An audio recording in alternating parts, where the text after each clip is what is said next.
E aí, turma, beleza? Professor Edson na área. E aí, como é que vocês têm passado? Pessoal, na aula de hoje, nossa aula número 7, sobre direito trabalhista, nós vamos falar sobre a remuneração, salário, adicional de hora extra e adicional noturno, certinho?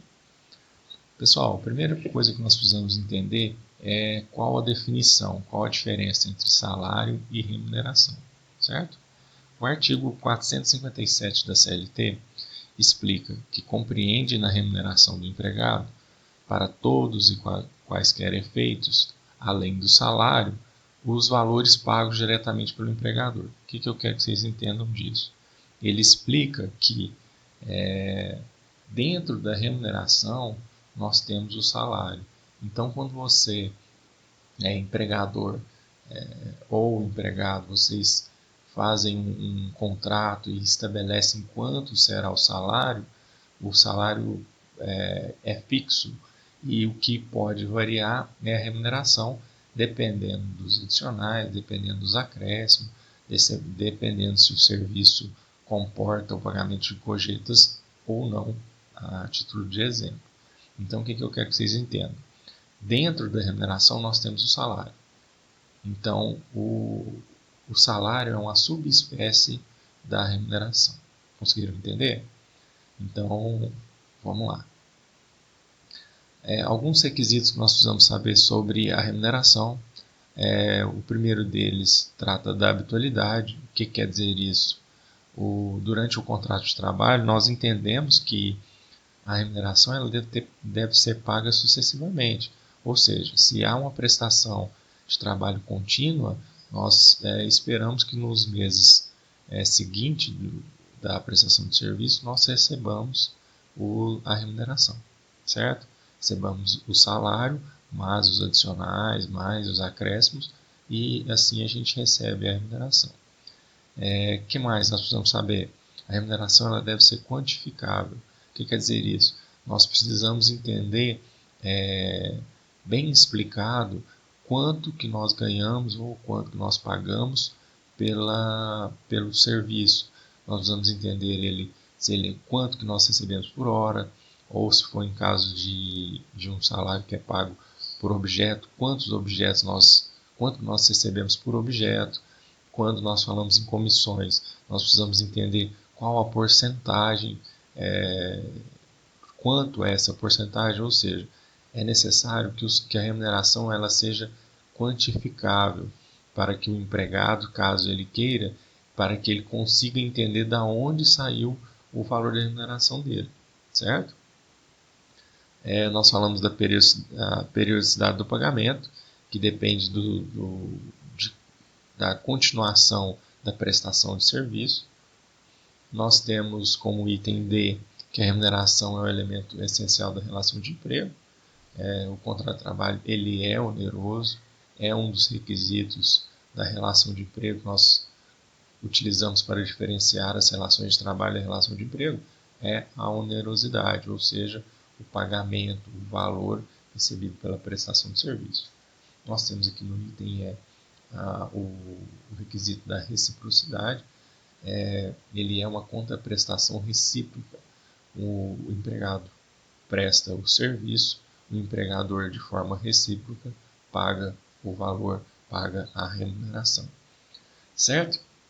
Quanto ao salário, nós precisamos entender o salário por utilidade de tempo, ou seja, é necessário que o empregado entenda quanto que ele ganha por hora, quanto que ele ganha por semana, para aí sim quanto que ele vai receber de salário no final do mês, certo? Algumas classificações, alguns requisitos são essenciais e fundamentais para que o empregado entenda quanto que ele está recebendo de remuneração, de salário do empregador. O empregado ele vai trabalhar por uma necessidade e nada mais justo que ele receba por isso, mas ainda mais justo é que ele entenda o que ele recebe pela sua prestação de serviço, certo? Então nós temos aqui que o salário ele deve ser quantificado em unidade de tempo ou quantificado por unidade de obra, de serviço. Vamos supor, uma costureira que faz determinadas camisas, então ela vai receber pela quantidade de camisa que ela costura, pela quantidade de camisa que ela borda. Então, ela vai ter um salário por unidade de obra. Nós temos o salário por tarefa, que é basicamente a mesma coisa que eu citei antes, da costureira ao bordar a correção. Aqui nós estamos falando por unidade de obra, nós estamos falando efetivamente do servente pedreiro mesmo, que ele faz, vamos supor, ele recebe pela pintura, ele recebe por fazer um cômodo, por fazer 2 cômodos, pela quantidade do serviço que ele prestou na obra. E o exemplo que eu falei da costureira é por tarefa. O salário ele deve ser em dinheiro, pago em moeda. O, o que nós chamamos de truck system, sistema de troca, ele é evitado aqui no Brasil, né, que é aquela pagamento em moeda estrangeira, pagamento em alguns bônus por exemplo, aquelas pessoas que trabalham em fazenda que recebem parte do salário em produtos de necessidades básicas. Nós não podemos ter a troca do salário por outras coisas que sejam quantificadas. Às vezes essa troca é vantajosa para o empregado, mas ainda assim a legislação trabalhista veda. Por exemplo, uma empresa pode querer pagar você em dólar e você receberia bem mais do que em, em real, dependendo da cotação. Mas a legislação brasileira proíbe que os contratos que são realizados, que são vigentes segundo a legislação trabalhista brasileira, que ocorra essa troca, por exemplo, do real para o dólar. Nós temos aqui a possibilidade de ter o pagamento de salário em utilidades, onde somente 70% dos salários podem ser pagos em utilidades. Eu vou dar um exemplo para vocês, e aí eu já faço uma distinção. A empresa que oferece o carro para o empregado. Esse carro ele é utilizado especificamente para um serviço de representante comercial, para que o empregado represente essa marca, venda o produto, vá em clientes. E isso não é salário utilidade. Agora, isso é para o serviço. Agora, quando eu tenho quando a empresa dá um carro para o empregado para que ele use à vontade, independente de usar com a logo da empresa ou não, que ele leve seus filhos na escola, que ele use exclusivamente esse veículo para isso, nós podemos ter quantificável isso, nós podemos ter que se trata de um salário de utilidade. O mesmo ocorre quando o empregador oferece imóvel para moradia para o empregado. Nós temos aqui que a remuneração ela pode ser variável, mas a lei garante um salário mínimo, certo? Então ninguém, por mais que tenha um salário variável estabelecido em salário de utilidades, estabelecido em comissões, o vendedor, por exemplo, que recebe comissões, vamos supor que ele tem um mês fraco, ele nunca vai receber menos do que um salário mínimo. Isso é uma garantia pré-fixada pela CLT.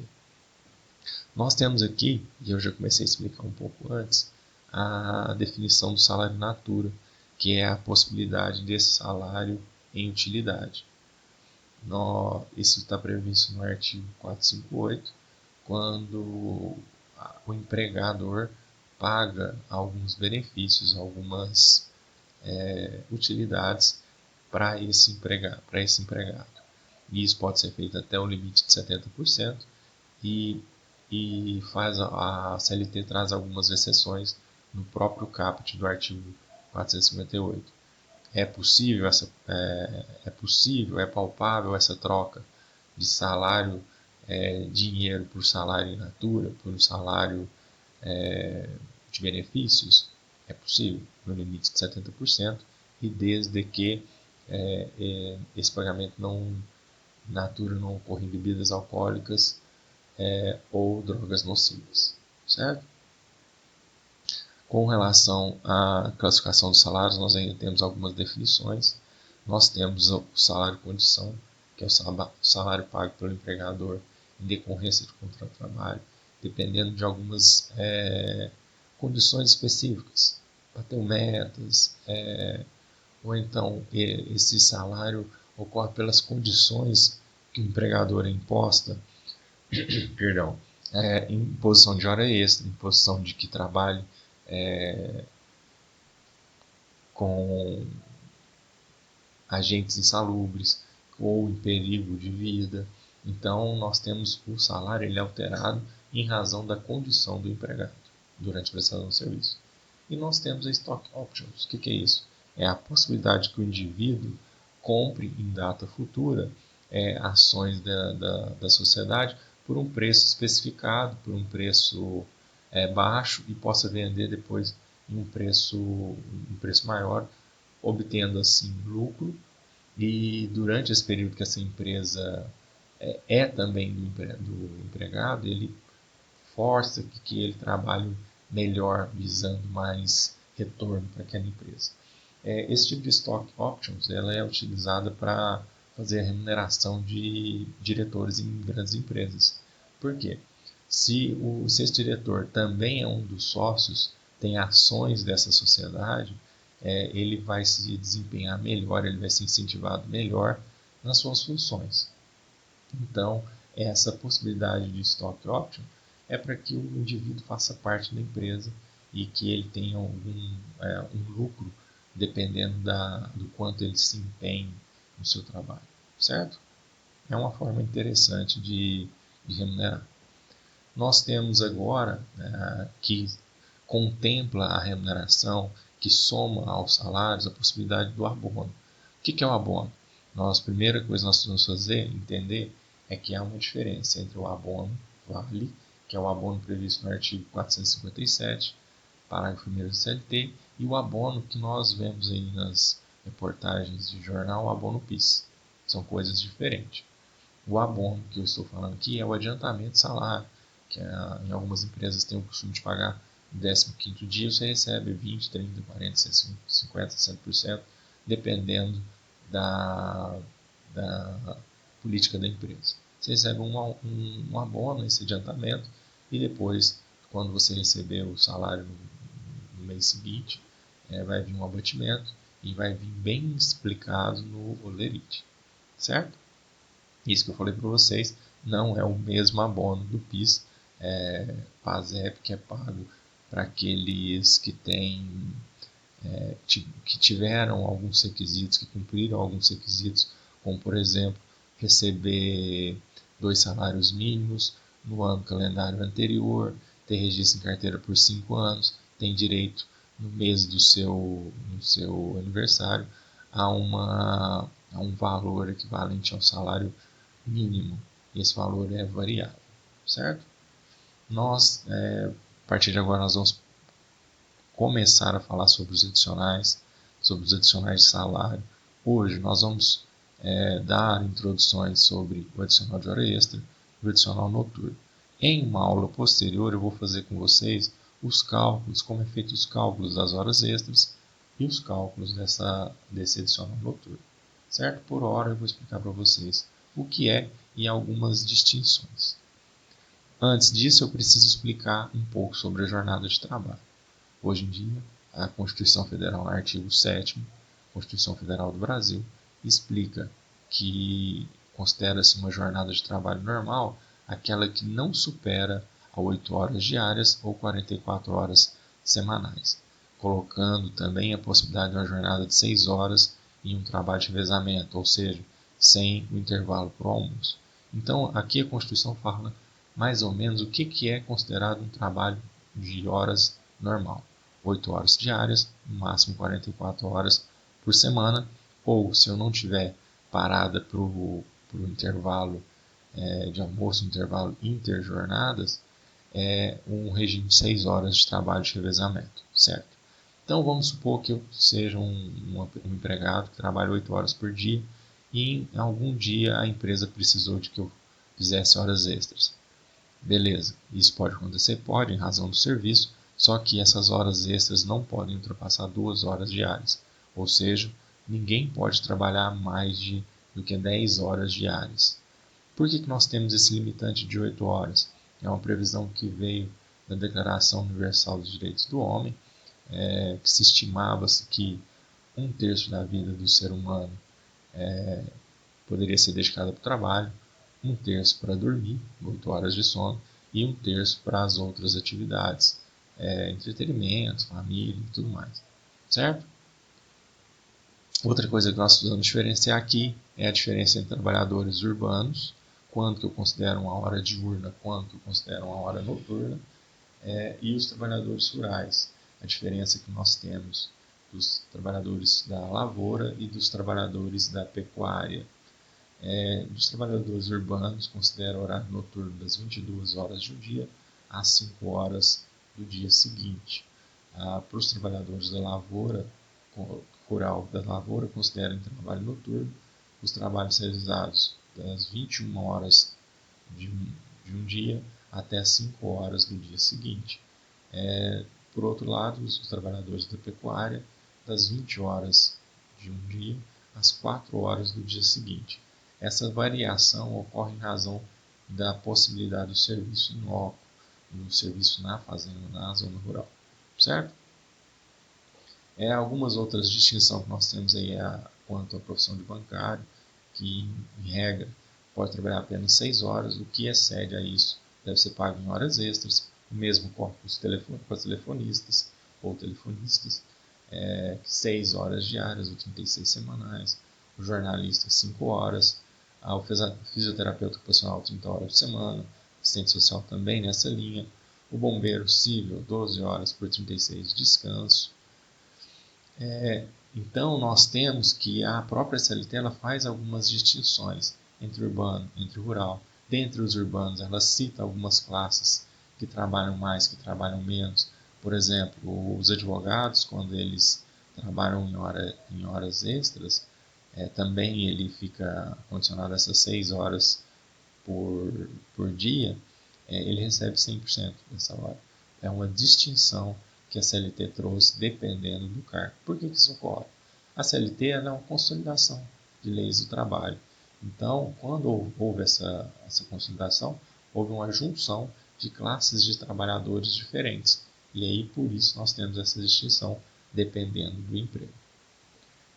Sobre o pagamento das horas extras, alguns empregados são excluídos. Quem são eles?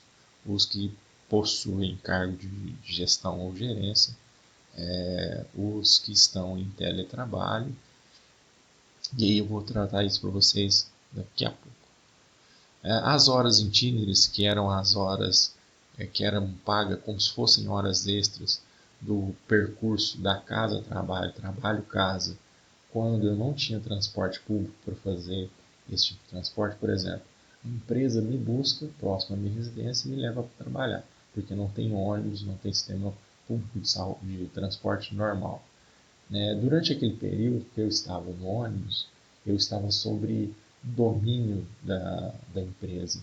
Eu tinha que seguir algumas regras de condutas. E hoje em dia ainda é assim quando esse transporte ocorre.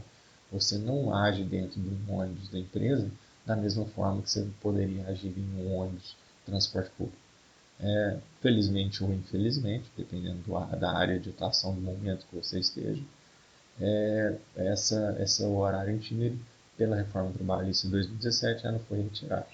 Hoje não entende-se como uma hora esse transporte pago pelo empregador como hora itinerante. Certo? Do adicional de horas extras, que eu vou retomar agora com vocês, ela é a hora que ultrapassa a jornada máxima de trabalho que deve ser remunerado com acréscimo de 50% ou em domingos e feriados com acréscimo de 100%. Qual é a jornada máxima de trabalho? Previsto na Constituição, 8 horas por dia ou 44 horas por semana. O que acresce disso deve ter um acréscimo remuneratório em 50% em dias normais, em 100% domingos, feriados e em domingos e feriados. A súmula, uma especificidade dessa hora extra, tem que explicar para vocês, a súmula 24 do TST explica que as horas extras pagas com habitualidade integram a remuneração para todos os seus fins.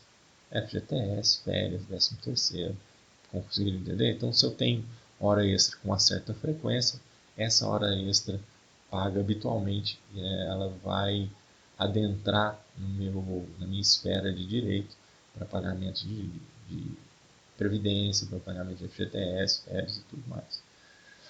Alguns empregados não é possível, que estão de fora do adicional de hora extra, aqueles que não são possíveis de se fixar uma jornada de trabalho específica. É o que ocorria com os motoristas. Por sorte, em 2015, houve uma lei que regulamentou a profissão dos motoristas e hoje o motorista também tem direito à hora extra. Por quê? Porque há a possibilidade que a sua jornada seja controlada por equipamentos, por tráfego, por condições de tráfego, condições de caminho a serem percorridos, que permitem com que o empregador controle a jornada do motorista. Logo, o motorista hoje, após essa lei de 2015, que regulamentou a profissão, ele tem direito às horas extras. Os gerentes ou que estão em gestão não recebem hora extra, porque eles recebem um adicional por estarem mais à disposição da empresa. E aqueles que estão em teletrabalho, com a reforma de 2017, hoje, quando principalmente não é possível computar qual hora de trabalho, qual hora de descanso, então esses empregados que estão em teletrabalho não fazem jus ao adicional de hora extra, certo? Sobre o adicional noturno, eu expliquei para vocês a jornada, a diferença entre urbanos e rurais, e aí a gente entende aqui, eu utilizei como exemplo o urbano, que é das 22 às 5 horas, deve receber um acréscimo no mínimo de 20% do valor do salário. No mínimo em 20%. Então eu posso ter empresas que remunerem o adicional noturno maior em 50%, em 80%, 100%, 200%? Posso, mas no mínimo 20%. A súmula do 60 do TST, assim como a súmula do 24 do TST, fala sobre habitualidade, a súmula 60 do TST explica que quando o adicional noturno for pago com habitualidade, esse adicional serve para fins de cálculo dos demais direitos previdenciários, FGTS, 13º, FERS e por aí vai, certo? Deve haver no mínimo um acréscimo de 20% para o urbano e há uma pequena alteração de que o mínimo a ser pago para o rural é 25%, certo? A possibilidade de que o trabalho seja realizado em forma de revezamento não exclui a obrigatoriedade do adicional noturno quando o empregado estiver no seu revezamento trabalhando à noite, certo? Galerinha, nas próximas aulas nós vamos falar sobre sobreaviso, periculosidade, insalubridade e o adicional de transferência. Desde já, muito obrigado. Abraço.